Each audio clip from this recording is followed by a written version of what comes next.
What's good, everyone? Welcome to the Philip and Leroy the Judgmental Podcast. I'm Leroy. No Philip on this pregame show. We'll get with him at halftime. So this week we got the Philadelphia Eagles versus the New Orleans Saints. Home field for the Eagles at Lincoln Financial. The Eagles are a 3-point favorite and over and under is 42. Kenneth Gainwell, running back for the Eagles, is a healthy scratch. Coaching decision. Alvin Kamara is out with an MCL injury. This is his second straight week. So we have keys to the game. I say the Eagles probably going to have to run the ball a lot. I'm thinking about week 4, Daniel Jones, quarterback for the Giants, was NFC Player of the Week that week. He had 402 yards, 2 touchdowns, and he ran the ball for 4 times for 27 yards. Jalen's a better quarterback. I think Jalen will have maybe, I'm going to say 250, 2 touchdowns. He's going to run the ball more. I say he's going to have maybe 40 yards. So I think the Eagles are going to run the ball a lot against the Saints. Saints has a lot of injuries, so I think the Eagles pretty much can stop them defensively. So I'll have the Eagles winning. Let's make it 27. Let's make it 27-10. 27-10 Eagles. All right, thanks for joining me. We'll talk to you at halftime. EAGLES Eagles! All right, we're at halftime. The Eagles is up 27-7. Some quick stats. Simeon, 6 for 18, 60 yards, 1 touchdown, 2 interception. Rushing, Ingram, 7 carries for 38 yards. Receiving, we have Troutman, 2 receptions, 37 yards. On the Eagles side, we have Jalen Hurts, 9 for 16, 97 yards, no touchdowns, no interceptions. Rushing, we got Howard, 9 carries for 56 yards, and Hurts, 10 carries for 49 yards. Miles Sanders, 8 carries for 47 yards, so they're running the football well. Receiving, we have Dallas Goedert, 4 receptions for 48 yards, and Devontae Smith, 3 receptions for 47 yards. Now, Philip, how do you think the game is going so far? Pretty much what we predicted, because this dude Simeon is barbecue chicken. And shout out to our boy Dylan that we just had on the show, because he sent me a message, us a message saying that we can't lose to this guy. And I said the same thing to him. Well, something ain't right with the offensive coordinator or the coach for New Orleans, because I'm saying to myself, I know they ain't going to let this young quarterback try to run a 2-minute drill. And there you have they was trying. Yep. Here you got it. He got picked apart. So I said I wouldn't. Go ahead. I was going to say I wouldn't call Simeon a young quarterback. He's been around for a little while. Well, yeah. Well, his first time starting. How many starts? This is his second, right? Because he started last week. He started last week. I don't know. So I said, I know they're not going to let him run a 2-minute drill.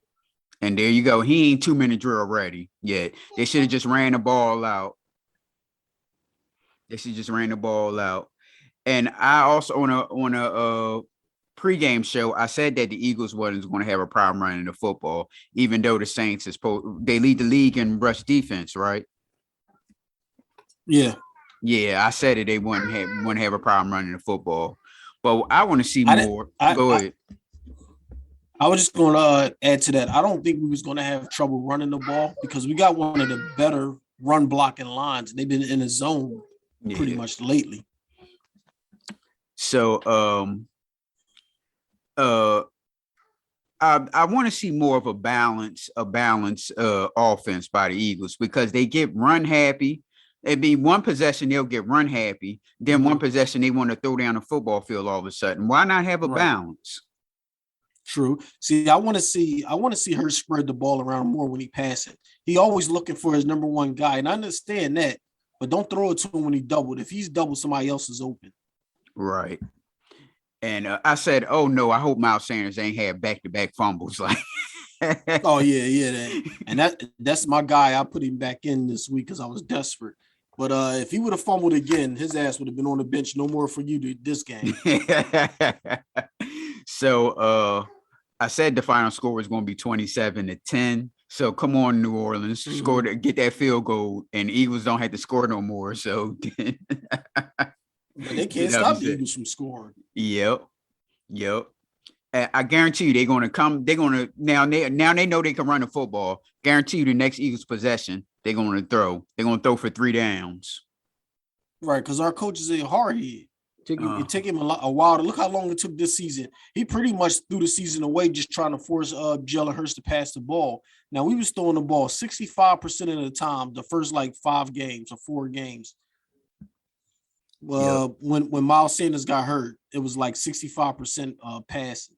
You don't do that with a young quarterback and a banged up offensive line. Mm-hmm. True. Well, look like the game is about to start, so we'll be back at the post game show. We already have a guest coming up, so I'm not going to say the person's name is just in case he don't he don't show up. All right, y'all, we'll be back. All right.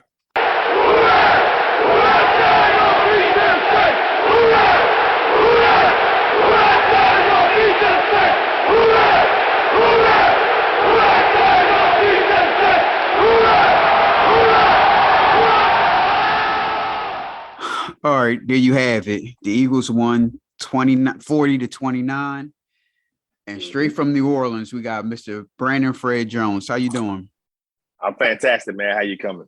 All right. Before we get into stats in the game and everything, how are you and your family from Hurricane? Is it Ida? Hurricane Ida. Okay. How's you and your family doing? Family's fantastic, man. Mainly down here in the New Orleans area, we lost a lot of power for the first couple of weeks here. Some roof damage to a lot of the homes, but as you get to the outskirts of New Orleans towards the surrounding parishes, where the surrounding parishes received a lot of damage. But over here in New Orleans, we made out again roof damage, loss of power. We're making out okay, but the surrounding parishes are still recovering. Okay. And what was that in early October, or was it? No, was it September? End of August. Oh, okay. August 29th to be exact. It's actually the same day Hurricane Katrina hit. So they, Ida hit on Hurricane Katrina anniversary day. Okay. They both have the same day there. August 29th. And there's still no power. Some people still don't have power. Some parts of surrounding parishes still don't have power. If you talk about Grand Isle, if you're getting towards some parts of the outskirts of New Orleans, very few mining spots are still without power. Correct. Okay. Oh man. I can't imagine. I can't even imagine being a week without power, much less 3 months. The entire southeastern part of Louisiana was out of power for these 2 weeks, minimum. Man. So I'm glad that everything is well for you. Yeah. Well, like I said, the Eagles won 40-29. Some quick stats. What's your quarterback's name? Trevor Siemian. All right, Siemian. I'm looking at it as like want to say Simon. Siemian, 22 for 40, 214 yards, 3 touchdowns, 2 interceptions. Rushing, Ingram, 16 carries for 88 yards. Receiving, you have T. Smith with 5 receptions for 64 yards, and Troutman, 5 receptions for 58 yards. On the Eagles side, we got Jalen Hurts, 13 for 24, 147 yards, no touchdowns, no interceptions. On the rushing side, you have Miles Sanders, 16 carries for 94 yards, Jalen Hurts, 18 carries for 69 yards, and Jordan Howard, 10 carries for 63 yards. He got injured. I think that was in the third quarter. On the receiving side, we have Goddard, 5 receptions for 62 yards, and Devontae for 6 receptions for 61 yards.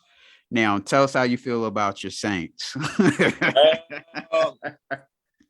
Again, I do a show each and every Thursday for noon called FanView Live, and trust me, I've made a deep expression that we were going to lose this game, this upcoming 7 against Philadelphia. We've been in the 2-game skid. A lot of big plays we gave up, a lot of penalties that we was giving up these past couple of weeks, and I had a feeling that we were going to continue this on the road again in Philadelphia. Philadelphia has done a phenomenal job with Jalen Hurts, and your head coach has realized that he's an RPO quarterback. He's not a traditional quarterback. You're not going to just sit there in the pocket and have him make throws.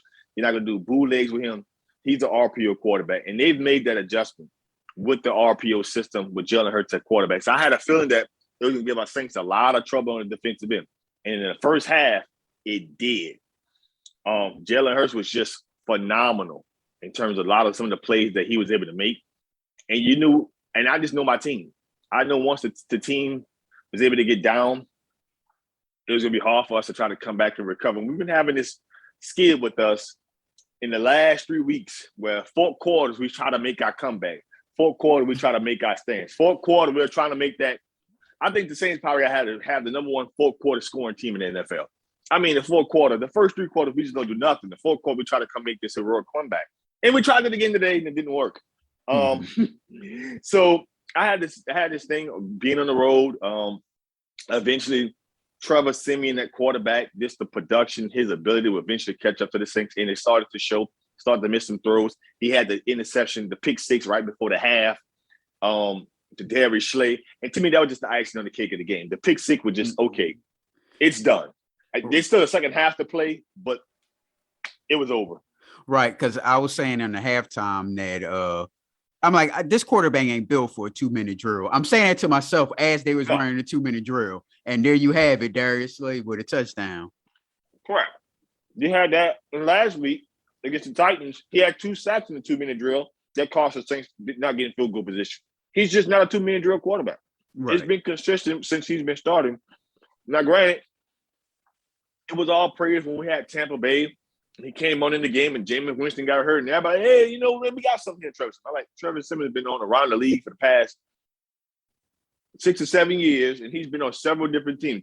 If he was the guy, he wouldn't have traveled to this many different teams. Right. And it's starting to show up why that Trevor Siemian has traveled to this many teams. He's a backup quarterback being forced to start with a receiving core that's just non-existent, and you don't have your star running back and Alvin Kamara, and Michael Thomas is out for the season. Eventually, it just catches up to you. The Philadelphia Eagles has established that they're a run-first football team. Whether it's Jalen Hurts, whether it's Miles Sanders, whether it's Jordan Howard before the injury in the third quarter, they've already established and set a tone that, hey, look, they run the ball first, and they pick up the pass from the RPO system with Jalen Hurts. As long as Jalen Hurts can move around the pocket, move from the pocket. And that's what they was able to do in the first half. Mm-hmm. And you saw, again, the first half, the first drive, the Saints had an interception. Then it's just, you got to give Philadelphia credit for what they was able to do this today. They're starting to figure Philly is starting to figure a lot of things out about who they are and what their identity is. Mm-hmm. And it's a good thing when your team midway towards the second half of the season when you can identify your identity. Philadelphia has identified an identity, and the Saints are still searching for theirs. And when you're searching for your identity, regardless of your record, you're going to start coming up short in games. Right. And that's the case today. Okay, so why didn't they use Taysom Hill? Phenomenal question. Taysom Hill was on the injury. He was reported on injury report throughout the week. He had an injury. They activated Taysom Hill to me for emergency reason. The Saints don't have a backup behind Trevor Siemian. Mm-hmm. So if Trevor Siemian would have gotten hurt, then Taysom Hill would have got snaps. But again, Taysom Hill is being used as the Swift Army knife player. You line him up at tight end, you line him up at wide receiver, you line him up in the backfield, you line him up at quarterback. And again, we're starting to see the fact that guess what? He's starting to suffer the injuries from the hits. He had a concussion early on in the season. Last week, he had got an injury. So you got to start minimizing the snaps and the reps, especially if you're not playing them at quarterback, which I think the Saints should consider moving forward. But that's the reason why I think he didn't play, because I think Sean Payton's starting to realize that, you know what, if you're not going to use him at quarterback, you got to start using him in all these other different roles because the injuries are starting to happen. Right. Well, on the Eagles front, I agree with you about the run pass option on Jalen, and I kind of disagree. The run pass option, see, in the first half it worked. The second half, it kind of didn't. Right. So, and then the thing about him, as Philip always say, with Jalen Hurts, when he wants to pass the football, he always looks at his first option. Majority of the time is either Devontae Smith or Dallas Goedert. That's the only two people he'll really throw it to. And you have to have try to spread the ball around. I agree. But to his credit, is what Jalen Roger, that's the name, the receiver, the first round pick out of UCLA? Rieger. Rieger. Is Jalen, is he that good? I mean, has he shown that he could be a serviceable receiver? I haven't seen it yet. And once you get past those two threats, who the Philadelphia Eagles throwing the ball to outside of Miles Sanders? To his credit, I mean, where are the other targets? Zach Ertz is now an Arizona Cardinal. You know, so where is he going to throw the ball to in terms of, I would agree with Phil. Yeah, he should consider other options, but at some point in time, just like I'm watching my Saints, at some other point in time, there's just nobody to throw the ball to. Because those other receivers past Devontae Smith and Goddard, they don't get their own separation. They got to be schemed open. Well, you see earlier he did throw it to Rieger. Then he stopped throwing it to Rieger, and then Quez Watkins was getting the ball. Now Quez Watkins disappeared. Now it's only Goddard and Devontae. Right. Yeah. So Philly has to get some together. Right. Yeah. The offense is, how do you even explain the offense? It's kind of discombobulated. It's an RPO. It's a college offense. To me, when I was watching that offense, I really looked at it and I said to myself, this is exactly what Lincoln Riley was doing with Jalen Hurts when he had him. Mm-hmm. Identical fashion. They just took, instead of trying to make him an NFL quarterback, they took what he can do and they started expounding on what he can do. He's an RPO quarterback. That's the only way he's going to be a quarterback in this league. Okay, now, do you think that's a bad idea? Yeah, because most RPO coaches are not going to be successful in this league. RPOs is not an NFL offense. Right. You can have it, you can install it, and you can put a certain percentage of it in. But when you make your NFL game strictly an RPO offense, you're going to suffer in this league. At the pro level, you will. Right. Because see, the thing about it, like I said, the offense is so discombobulated. Earlier, he was throwing the football down the field. Now it's all this heavy with this run pass option, like you said. In addition to that, to extend that, what happens with RPO quarterbacks, once you start to keep them in the pocket and you don't let them roll out, you don't let them move the pocket, that's where they get in trouble. You started watching in the second half, the Saints defensive line started playing more run containment on that D-line. Instead of trying to get to him, they kept him in the pocket, and you start seeing the errant throws. Right. You started seeing them.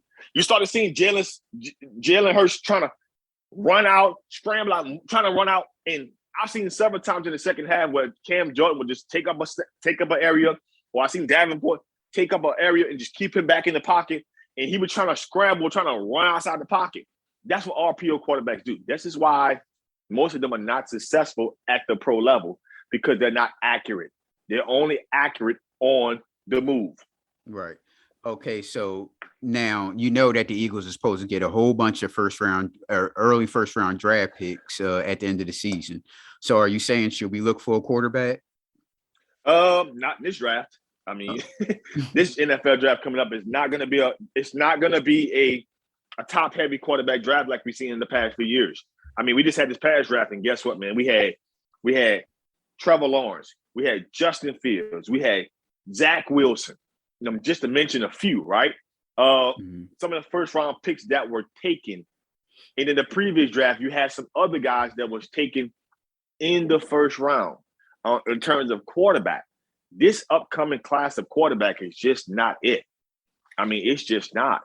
I mean, last year you had Justin Herbert, you had Joe Burrow, Tua Tagovailoa, right? Just to name a couple, right? You won't have 3 first round. You won't have 3 quarterbacks going this year's upcoming NFL draft in the first round. You won't. Mm-hmm. You just won't. Like, no one's going to convince me that Sam Howell out of North Carolina is a first round pick. So it's not going to be a very good quarterback draft. So if Philadelphia is going to address that position, you're going to have to do it via free agency. Okay, now who's a free agent? Excellent question. Obviously, Well, Obviously- Aaron Rodgers wanted to get the hell up out of there, but Yeah, I but don't think he's that'll not- be happening. no, if he's getting out of there, he's not considered Philly. He'll retire before he goes to become an Eagle. Right. No disrespect to y'all, but he'll retire. He'll just go ahead and do Jeopardy. But you got to start looking at guys like obviously Jameis Winston would be a free agent. He'll be available. That's Cam a Newton no. will be available. Cam Newton will be available. What I'm saying is that if you're looking for the franchise quarterback won't be available outside of Aaron Rodgers. If Right. that makes sense. Mhm. Russell Wilson might be available via trade, but no need for Russell Wilson to consider Philadelphia because Seattle's a better situation. Right. That's not a conversation him and the Davis are going to have is saying that if you trade me here. So Philadelphia, in terms of team, in terms of roster, got to start focusing on some things such as, who they're putting there. And the thing is this, Philly is not just a quarterback away from being a contender. They're not like the Cleveland Browns.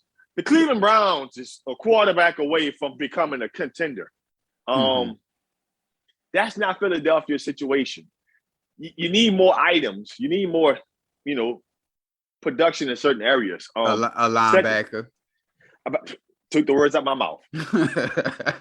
I'm about to say, starting off, what linebacker? Mhm. No profile player there at that position. It looked like a bunch of rotational football players at linebacker. There's no guy who could really call a defense. Like, how the Saints, we have Demario Davis. The Eagles don't have a Jeremiah Trotter. Right. That guy is not in their linebacking core. They need to get what they used to have, what I call the Jeremiah Trotter defense. They got to go get some of that.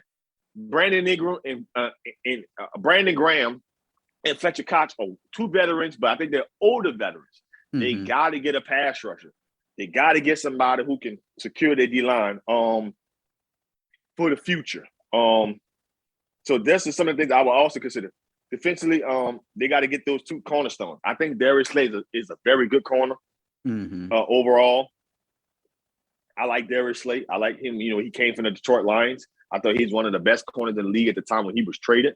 I think there's some guys that gotten better. But I think I love what he do. I love his tenacity.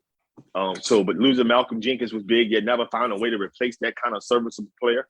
So Philadelphia has a lot of holes, especially on the defensive side of the ball. And on the offensive side of the ball, I think getting a running back is more easier than them getting a quarterback. I think Jalen Hurts is serviceable for what you got going on now, but I think that you got to start finding a running back that's going to be more of your down by down back. It's no disrespect to Miles Sanders, but he's not going to become the Alvin Kamara, Christian McCaffrey, Kareem Hunt of the world. He's not going to become that player. And so as good as he is, to me, he's like an in-between between Tony Pollard and Zeke in terms of ability, right? Mhm. He's better than Tony Pollard, but he ain't Zeke. Right? So at some point in time, he needs a compliment. And he needs a guy who could really, do something in the backfield. And it ain't like Alabama got a running back coming out this year. So they got to find a guy, right? Right. They got to go out there and really consider, who's the size of running. I think getting a Kareem Hunt is more easier than trying to get a quarterback, if that makes sense. They need another running back there to kind of offset. Again, I don't have a problem with they're doing with Jalen Hurts because it's the same thing that they really do with Lamar Jackson. It's the same thing that they did with Lamar Jackson in Baltimore, and there's nothing really different that they did with Colin Kaepernick when he was the quarterback of the 49ers. They run an RPO. Mm-hmm. Colin Kaepernick was not this accurate quarterback. Actually, he threw a bunch of darts, and actually, when you kept him in the pocket, he was pretty inaccurate. Yes. But he was really inaccurate. But it was his ability to move, his ability to change the pocket. It was an RPO. But what they had was a good tight end in Brandon Davis, and they had a Hall of Famer in Frank Gore. That's what you need if you're gonna run an RPO. If for RPO to be very successful, even when Michael Vick was running an RPO in Atlanta, he had Warwick Duckett, he had TJ Duckett. You need that. Right. This is why Baltimore starting to fall a little bit because KJ Dobson is hurt, and they had another speedster back there. They had somebody who could stretch it a little more with them. It's a hard thing to defend if you're running an RPO with a guy who can run the football. Right. And that's what I think Philly needs more of a running back for what they're doing than change of quarterback. Mm-hmm. So next week, November the 28th, the Eagles play the Giants. And like Philip said, that these are the games that the Eagles should be winning. So tough. That's a tough one because it's a division rival. Yeah. But you gotta throw division rivals out of the window because everybody in the division is drafting to defeat the division. Right. You know, it's like it's I can say right now as a Saints fan, when we had Jameis, man, we're gonna beat the Falcons. No, we're not. Because the division, when you're drafting to beat your division. You're not drafting to beat the entire league. So the Giants have drafted to compete against the Washington football team, the Philadelphia Eagles, and the Dallas Cowboys. So it doesn't matter when they go on the road and play other teams outside of the division and they stink up the joint, because they're not going to stink up the joint when they play y'all. Right. They're just not. So y'all have a turkey game playing against Buffalo. And I don't care what happened to Buffalo, they'll be losing. But they only did that. They only scheduled this so they can show Josh Allen off on national television. Yeah, he gonna look amazing against my defense. He's gonna look amazing. He's gonna look amazing. And it's not gonna be the Saints defensive fault. I think the Saints have one of the top 5 defenses in the league. Our offense is just so horrendous. We got to be at the bottom of the league in terms of passing offense. I think we're in the bottom 5 passing offense around the league. And when you get that far back, it's only a matter of time for your defense start giving up big plays.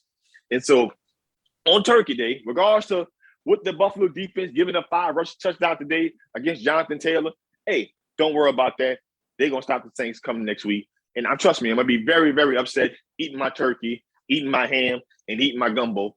But my Saints are going to come up short again next week on Turkey Day. I just want to see us beating the Buffalo Bills. Yeah, damn. I just looked at his stats too. 32 rushes for 185 yards.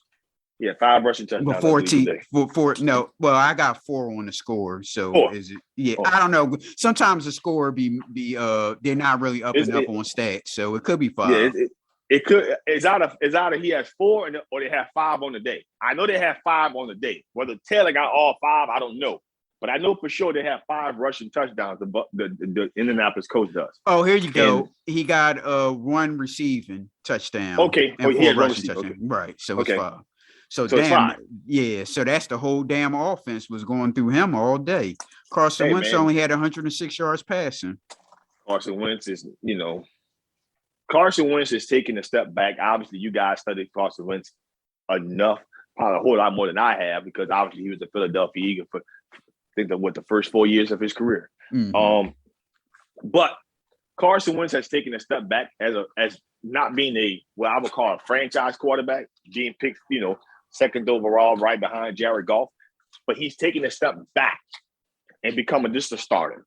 He's in the same realm with Tannehill, Kirk Cousins, Derek Carr, that caliber of quarterback. He's not in the Josh Allen, what's the face?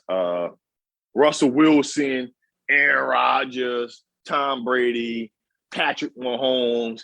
He's not a franchise quarterback. You cannot build an organization around Carson Wentz. Right. That's what the Indianapolis coach realized with it. Obviously they stole y'all coordinator in Frank Reich. Mm-hmm. And when he became the head coach, he's familiar with Carson. But he just, look, we're going to run the ball here. We're going to get the throws here. And you realize the Indianapolis coach has done a phenomenal job. You ever realize that they don't get free agents? They just draft. Yeah. They traded for Carson Wentz. They traded for DeForest Buckner. But from that point on, they don't see them getting big time free agents. They drafted Michael Pittman. They drafted the receiver core there. It's not studded. It's not star heavy, but they're just consistent. Okay, this is who we are. This is what we're gonna do, and they're not making Carson Wentz a franchise quarterback. They're not trying to make Carson Wentz Andrew Luck or Peyton Manning. They're trying to say, listen, you can help us win games. Right. And this is how we're going to do it. Mm-hmm. They're not out there trying to make Carson Wentz throw the ball 40 and 50 times and Carson Wentz is on display. No. We don't have that guy. Right. So, all right, Mr. Jones, tell us about your show, FanView Live. FanView Live has been a podcast show that's been going on for several years now. Again, if you are on Facebook, it's FanView Live. If you're on YouTube, it's FanView Live. If you're on Twitter, it's FanView NOLA. And it's me, my man G Sports, who's one of the biggest guys in sports media here in basically the Dark State of Louisiana. Another co-host of mine, who's one of the defensive coaches for one of the biggest time high schools here in the state of Louisiana, called Meet Coach Hurricane him. Mm-hmm. And I'm very analytical, so I'm big into stats. And so we have this podcast. I'm analytical junkie. So we have this podcast each and every day. We talk sports, and we just speak it from a fan's position. Again, G Sports speaks about it from a media side. Coach Hen speaks about it from a coach side. I speak about it from an analytical side. And we have these intense disagreements, I had to call them, about certain games. We're all diehard Saints fans, so we all have this complete difference of opinion of why we won and why we lost. We have disagreements all the time about different things going on around the world of sports, whether it's football, basketball, boxing, you name it. Mm-hmm. We also have guest hosts on the show each and every week. We seem to find a way to have either a head coach for a college basketball program, or a head coach for a college program, or we find local kids who are 5-star and 4-star recruits in the state of Louisiana, and we do a big heck of a job of recruiting and promoting kids that's in the state, and that we've had former NFL players, the guys who are current NFL players on our podcast when they was in high school, guys like Terrence Marshall Jr., who's a receiver for the Carolina Panthers, had him on our show in high school. A guy like Amika Robinson, who's on our show, who's a cornerback now for the Las Vegas Raiders. That's just to name a couple of people. I mean, one of the guys who's being recruited to be the next head coach of LSU done our podcast last year, the head coach Billy Napier of Louisiana Lafayette. So we've interviewed so many different people on our show, and that's what has grown our show each and every week, talking to, high school coaches, college coaches, and watching these people just from when they was in high school now taking bigger jobs or going from the high school ranks as a player to college and to now being professional football and basketball players. It's been an amazing journey. So again, I tell everybody tune into FanView Live. Red Fan Talk Sports. The show starts every Thursday for noon. We have to move it to noon. Previous in the past, we just do it at 6 p.m. But we do it for noon throughout the weekday. And the people, sometimes people are working, so they can't tune in at noon. But they'll go watch the show on Facebook later on that day, or go watch the show on YouTube, and they just be like, "Man, y'all just so intense," because we always disagree. Yeah, so you with the analytics, you're like the Philip of the show, because Philip is always good with his stats. Yeah, we just disagree. Last me and my man G Sports was on the show, and we were literally disagreeing between basketball, between who's the MVP, and we're disagreeing between Steph, and he thought it was KD. And he gave me his point on why KD is this and why he's. I'm like, it's Steph. Like, stop. Here's some stats. Blah blah blah blah. Like you're talking about a great player. I'm talking about greatness. There's nothing KD is doing that's greatness.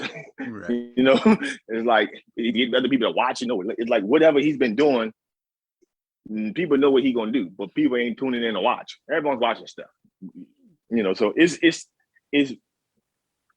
it's bringing up the stats, and I'm always focusing on the stats, not just the stats of the players, but why the stats generate the amount of impact in terms of viewership and everything. I'm so tuned into that kind of stuff to get people to realize the game of sports from not just from an analytic, but from a business. Like one of my coaches who talked about on the show, he's very in tune to the X's and O's and from a coaching way about the sport. Again, I'm like, yeah, but this is a business too. So right. So me and Phil had beef on Friday because Thursday Bryce Harper was voted MVP, National League MVP. National League MVP. Okay, so he's joined by Babe Ruth, Barry Bonds, and Stan Musial as the only outfielders in baseball history to have 100 runs, 100 walks, 40 doubles, and 35 home runs in the season. So he didn't break a record, but he was one of 4 players to have this record. Correct. So he disagrees with him being MVP because his last 10 games, they were kind of like in the playoff hunt, those last 10 games, Right. and they lost. I think his average was like 250 those last 10 games.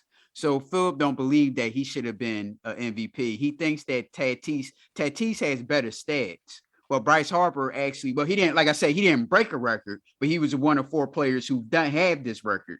So Tatis only had, let me see, he only have 2 first place votes compared to 17 for Harper. So Harper was a clear-cut MVP. Yeah, I think Harper should have won the award. Matter of fact, when it was announced, I was just like, to me, it was a given. Right. When Bryce Harper won the MVP, I was like, that's a given. I had people tell me like, well, why you bring Bryce Harper? I'm like, it's a given. Like, you seen what he done? Exactly. You seen what he was doing? You can't count. You got to count the body of work. You can't just count what happened toward the end. Right. You got to count everything. Right. See, you got to count the stats and what happened throughout it all. Mm-hmm. He was the clear-cut MVP nationally. He was clear-cut. Yep. He had the best season in the NL. He just did. Whether the Phillies made the postseason or not is not the point. Exactly. No one was playing better than him. Right. Because he says Tatis, of course, Tatis had better stats than he did. And he said he has a harder position. But he didn't break records in his position. He didn't break records. He didn't break a record. He didn't join nobody else. He didn't do anything. It's like when Marshall Faulk won MVP of the league. He joined Roger Craig at the only receiver, to have 1,000 yards rushing, 1,000 yards receiving. Like, listen, you have to take the body of work. You have to take the impact. Yeah, he has better stats, but did he actually have a better season? No. Exactly. No, he did not. He did not. And so, again, and I'm happy that the Major League Baseball has awarded somebody for their efforts, regardless of them making regardless of them that team making the playoffs or not, because it rewards players for what they've done. And so sometimes, you see a lot of awards, and it's based upon how the team performs. That's the only reason why. And again, I think if certain guys have certain stats, wins should also support the production. Like, there's no need to marry somebody who, like, no offense, like a Russell Westbrook in the NBA, who can go out here and have a triple-double, the team loses. Right. No need to reward that stuff. It's like, you got a triple-double, yeah, but they're continuously losing. They tone it down a little bit, and he played a little more defense and get more people involved and stop taking the bad shots and all the time. And maybe they'll win the game and he won't have a triple-double. You ever notice that? Right. You ever notice when the time when he don't have a triple-double, they win games? Yeah, I think he should do triple-doubles no more. Right. Just cut it out. So speaking of that, what you think the Lakers are going to do this season? Oh, they're not going to go nowhere. Yeah. They're not beating the Phoenix Suns. They're not beating they're not beating Golden State. They don't think shot in hell. Mm-hmm. They're not going nowhere. They're not going to. Well, in 2021, why do people think that if I can get all these good players, that these teams are going to start automatically winning? Is more to it than that? First of all, you got all these retirees. All these guys are 35, 36, 37. All of them. It's a bunch of retirees. I'm gonna be dead forward with you. I'm gonna say this right here on y'all show. I don't want to see Carmelo Anthony. What else is fit? Dwight Howard, DeAndre Jordan, Trevor Ariza, Avery Bradley play another season of basketball. It's over. Ray John Rondo too. It's over. Like it's over. Like it's really, really over. Mm-hmm. It's over. Like I don't think a team should offer them another contract. It's over. It's over. Like you got guys that belong at home. Like it's over. So you're trying to convince me that you Carmelo Anthony, if Carmelo Anthony, I give you 30 minutes and that you could be an NBA Finals opponent. LeBron James is no longer, Superman when it comes to not having injuries. He's 36, right? Mhm. And AD can never give you an 82 game season. At some No. point in time, he has an injury. And Yep. we're gonna go out here and ask Russell Westbrook to possibly be the second best player on any team. Mhm. Oh, no. Yep. Hey, the Lakers are not going nowhere with all these retirees playing, starting getting significant minutes. They're not going anywhere. Mhm. And there's no such thing as they're gonna turn it on come March and April, come play up. No. No. So did y'all give up on your boy Zion yet? No, I mean you can't give up on the guy. The thing with the Pelicans, you got to come to the conclusion that here's the thing. They, as an organization, has realized they built around Zion Williamson. This is why they're not productive. When he's not playing, they're losing games. This team is built around Zion. He has an injury, and they need to keep him out of Cafe Du Monde. They need to keep him out of all the Moros, Dragos. Look, keep the seafood away from him, brother. Right. Get the man a personal chef.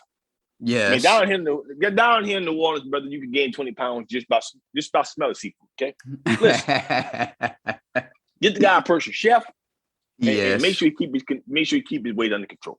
That's all their fault. I can't even blame Zion. That's all their fault because they had all that shit under control. Yeah, man, get a guy a personal chef, man. This is a multi-million-dollar organization. So you mean to tell me, like you say, you can't hire a chef or nutritionist? Period. Right. Period. Until he gets to season 6 or season 7, when he knows what he can do body-wise and be a pro. First 5 seasons, brother.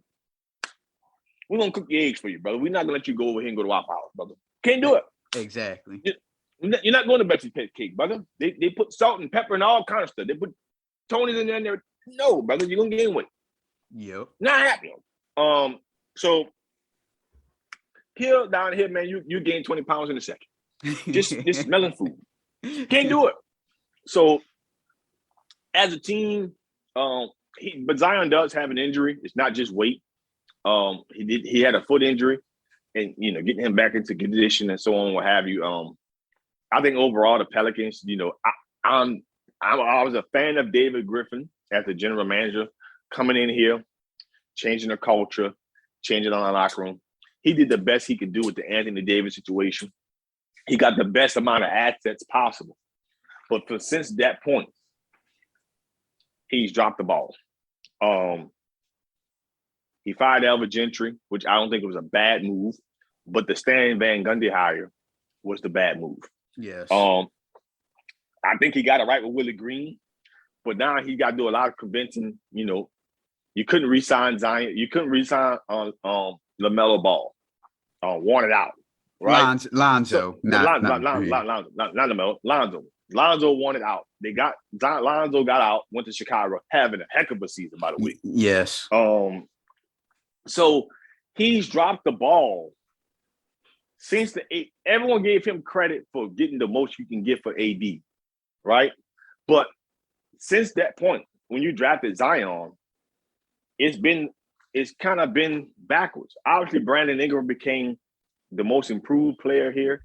Then he's becoming an all-star caliber player. That's true. But Josh Hart is still just a serviceable player. You drafted Nickeil Walker-Alexander. And he's been a serviceable player. You drafted him with Zion. Jackson Hayes gets no minutes. You drafted him 10th overall with the Zion draft. Why is he not getting no minutes now? That's a phenomenal question. I don't know why he's not getting minutes. Because I watched a lot of Pelicans basketball last season because I like Lonzo Ball. And Jackson Hayes I was like, well, just Jackson Hayes look all right. Yeah. I think that, they're just watching development. And I thought Jackson Hayes was going to become a Tyson Chandler-like player. And it's just not happened. So you're starting to watch the draft picks. Yeah, I would say that I do like the fact that they signed Dante Graham for as a replacement for Lonzo Ball, because Lonzo got paid. Lonzo got, 4 years, 85 million, and they kind of found a guy they could get for half that money. Eric Bledsoe didn't work out. You end up having to trade Drew Holiday. You got Redick in here, and then you have to end up trading JJ Redick. So what I'm saying is, it's been a downhill spiral since getting Zion. They've done not much of anything to put the best group on the court. And then this is their third head coach in 3 seasons now. You got to understand. Alvin Gentry, who's now been promoted to head coach in the Sacramento Kings because Luke Walton's been fired. Mm-hmm. Stan Van Gundy, now Willie Green. So you got 3 head coaches in 3 years. It's turmoil. And I think Willie Green is doing a heck of a job with the team. Even though the team has the worst record to me in the NBA, he's done a heck of a coaching job. But at some point in time, for coaches to blossom, they got to coach the best talent. I get that you're getting the best talent out of what's there. You're getting guys like Trey Murphy to understand and buy into the system, do certain things. They're getting certain guys to buy in and understand what their ability is and play with confidence. I love all those things. But at some point in time, if you want Willie Green to be the best Willie Green could be, Willie Green got to start coaching players that he don't need 2 all-stars. And I think it is going to be Ingram. I think it's going to be Zion. But at some point in time, he got to be able to coach the best team that he can get to the promised land. Kind of like when Monty Williams took the head coaching job of Phoenix. Yeah, you had Devin Booker and you had DeAndre Ayton. But getting Chris Paul is critical. Getting Chris Paul was critical for making that finals run, getting to that level. Right. That's what they're going to have to do with the Pelicans. Right now, it's a sinking ship. You don't know who is coming out of college next year. Obviously, Duke forward Pablo Bencaro is regarded as the nation's number 1, possibly the first overall pick. Now I think what happened between him and Krzyzewski grandson is going to make any deal that's going to be water under the bridge in the next week or so. But the Pelicans are looking like a team that, to me, they're missing a guard.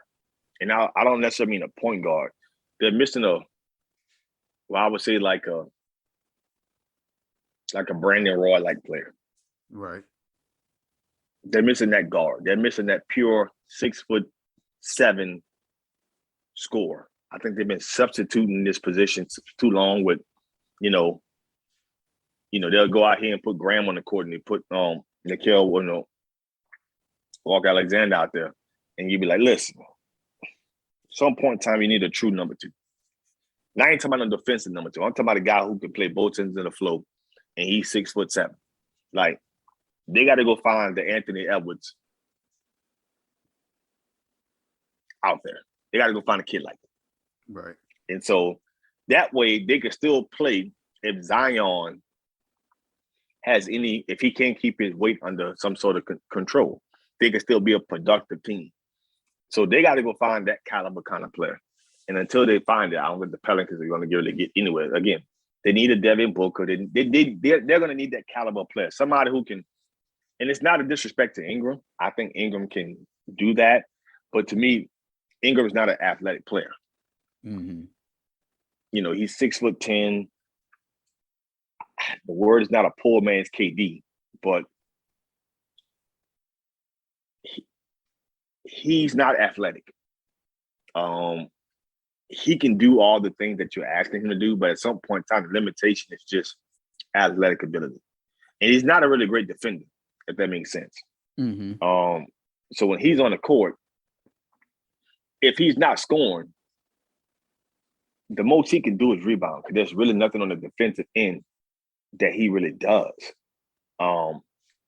So they need a 2-way guard who can score, but also can defend. but he needs to be an athletic guy. I think he needs to be like a 6'7", 6'8". They need a Devin Booker. They need an Anthony Edwards or a Klay Thompson like player on that team. And I think if Zion is healthy and they had that along with Ingram, to me, they got all the components to be a dangerous team in the Western Conference. At that point in time, it comes down to what the bench looked like. What kind of bench production are you getting now? But again, they're not a bad basketball team.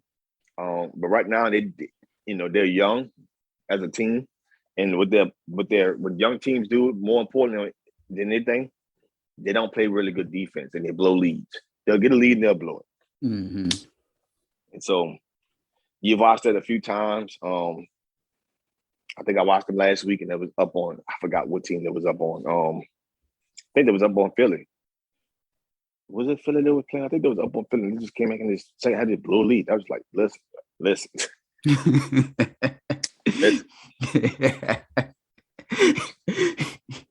What is going on here? And at some point in time, the Pelicans are just a team this year that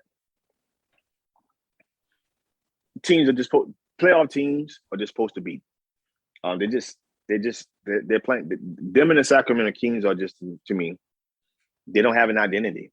I mean, yeah, the Kings got De'Aaron Fox, but after that, Marvin Bagley has not panned out. They're still trying to figure out a home for him. They don't even know if they want to keep a buddy. So teams like that, man, you just got to accept the fact that they're going to just, they're going to lose a lot of games.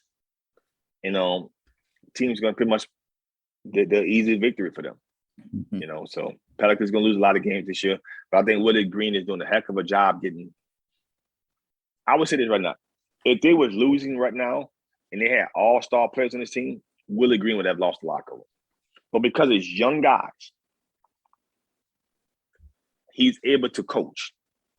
Right. That makes sense. Yes. Because it's young guys, and young guys got to try to find their way around the league. And I think some of the guys that's on the Pelicans team now are going to, because of being coached by Willie Green right now, they're going to have a career. They're not going to stay in New Orleans. These young guys that I see them watching the play, I'm like, they're not going to finish their careers here. They're going to kind of be a journeyman around the league, but they're going to be able to know their role and know how to play. Right. Because of guys being coached by Willie Green. So I'm looking forward to it from them. But overall, I don't have out here winning a bunch of games. Not this season. Right. So, all right, Mr. Brandon Fred Jones, give us your social media. My social media, y'all can follow me on Twitter at BFredJones. You can follow me on IG at BFredJones. But if you're on Twitter, man, like I said, follow us on FanView. NOLA, if you're on Twitter, it's FanView Live on IG. It's FanView Live on Facebook. It is FanView Live on YouTube. Definitely hit the like button, subscribe to those pages, man. But I deeply, deeply appreciate it. And appreciate you from having me on again.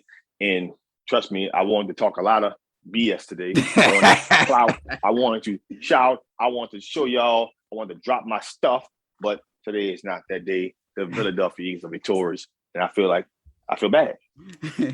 Hey, yes, I can confirm that Mr. Brandon Fred Jones bought his 2 Trigger Mans and a Brown beat. And he also had DJ Jubilee with him also.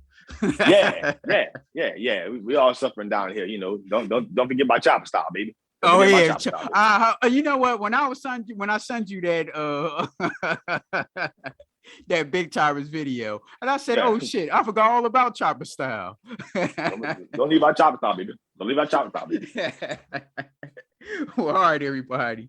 You can reach us at Facebook and Twitter at PNL Judgmental, Instagram at _judgmental. You can email us at pnljudgmental@gmail.com, and we also have a TikTok too at PNL Judgmental. I appreciate your time, Mr. Brandon Fred Jones. I appreciate it, man. Thanks for having me. No problem. All right, y'all. Thank you. All right.